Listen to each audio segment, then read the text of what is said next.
What is going on, everyone? Welcome to another very exciting episode right here on the MIgardener channel. In today's episode, I'm going to be bringing you along for an extremely easy, extremely seasonal, and super delicious garden fresh recipe. We're making apple crumble today. It's probably one of my all-time favorite recipes to make pretty much year-round, but especially because it's apple season. So we're going to chop up some apples, we're going to get going because it's a simple recipe, and that way you guys can make it yourself. Let's go.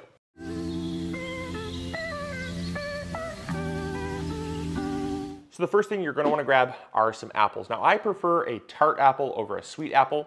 Also, I really like a baking apple because baking apples have a more crisp, firm texture. They're going to hold up once they're cooked. Now you can use whatever apples you have on hand, but I personally prefer that because it gives me just a little bit better texture with the finished product. So I'm going with a combination of McIntosh and Granny Smith apples for that really tart flavor, but a nice crisp, firm texture as well. All right, so next thing we're gonna do is we're gonna get all these apples peeled. Now we are making a jumbo batch of apple crisp for the office, so we're gonna be doing a huge batch of this. The really nice thing about apple crisp is you don't need a specific recipe.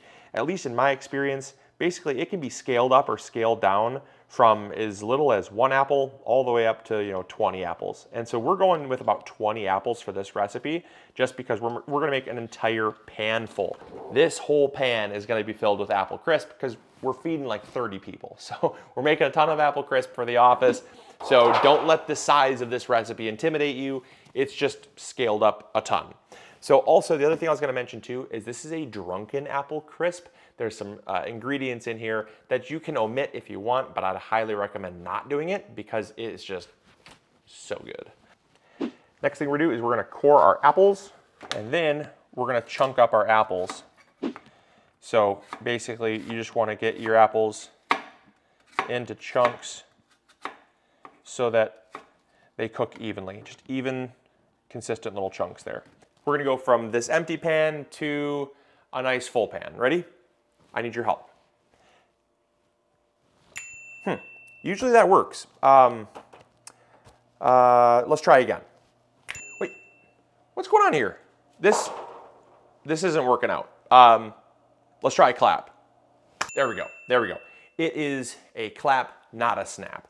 So I almost forgot, it's been a little while since I've made a giant pot of apple crisp like this. So just remember, if you're making a giant pan and you wanna fill it up quickly, a snap doesn't do the job, a clap does the job. So this is done. We're gonna now take these and add them to a pan. Now, again, this is a huge amount. If you're making just a basic like little 9x10 sheet tray pan full, or like a little 9x9 pan, you're only gonna do obviously about 1/4 the amount of apples, so maybe like 5 to 7 apples worth, and you're only gonna be using a 1/2 stick of butter. Now I'm using 2 full sticks of butter for this entire recipe. So basically I'm gonna split this in half. Each half is gonna get a 1/2 stick of butter. And then the other little bit of butter is gonna go into the crumble. So let's get going here. And next thing we're gonna add to this pot is we're gonna add a couple shots of our spiced rum. Now it's gonna add a lot of like vanilla and just a really well-rounded flavor. We're adding this because we want to cook off the alcohol basically.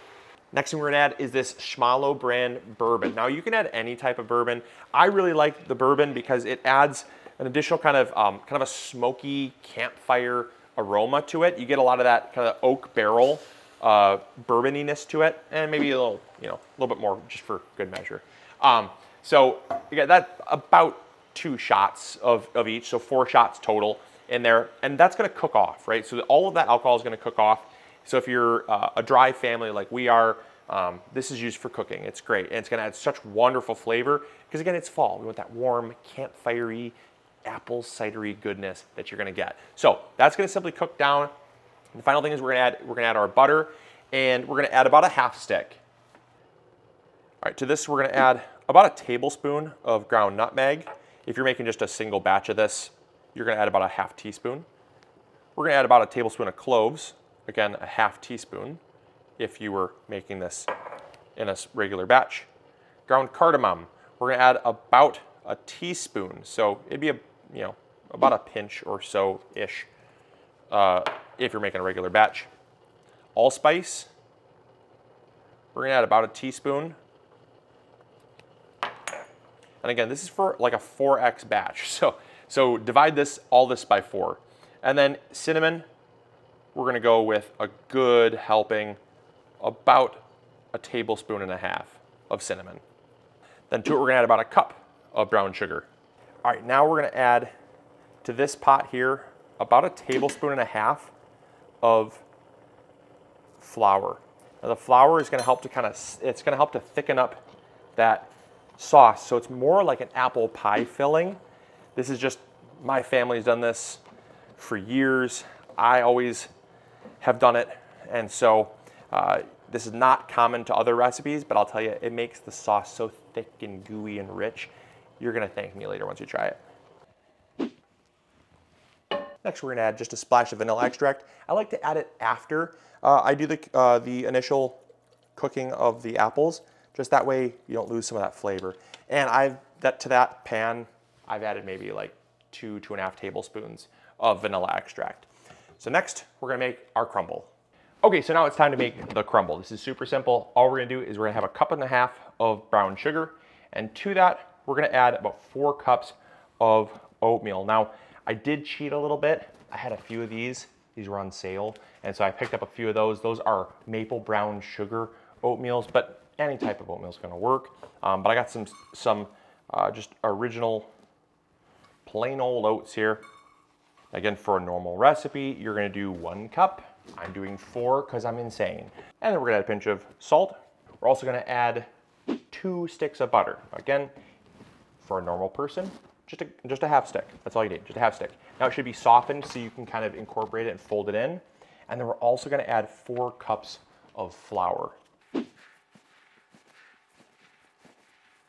All right, then I just added about a tablespoon of cinnamon to this recipe, and I've incorporated it to the point where the mixture is clumpy. Now you could use a pastry cutter if you want, or you could use a fork to kind of cut that butter in.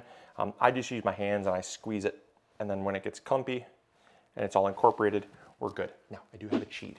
You guys know I love my little cheats. So I went and I got some of these soft little Nature Valley apple cinnamon granola bars. They are so cool to throw in there. It adds just like a great kind of a crunchy, craggy little delightfulness. And then we're gonna throw that in there.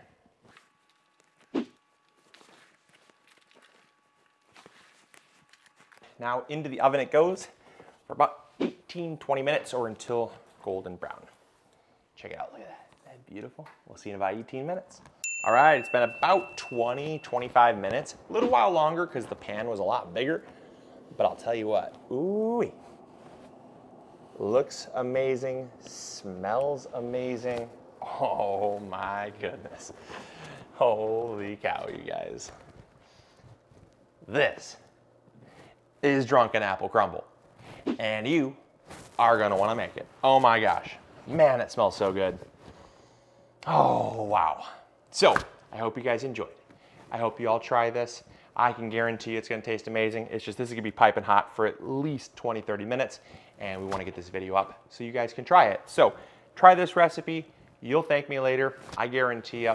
Let me know if you try it in the comments box down below and how you like it, and we'll catch you all on the next episode. As always, this is Luke from the MIgardener channel, reminding you to grow bigger.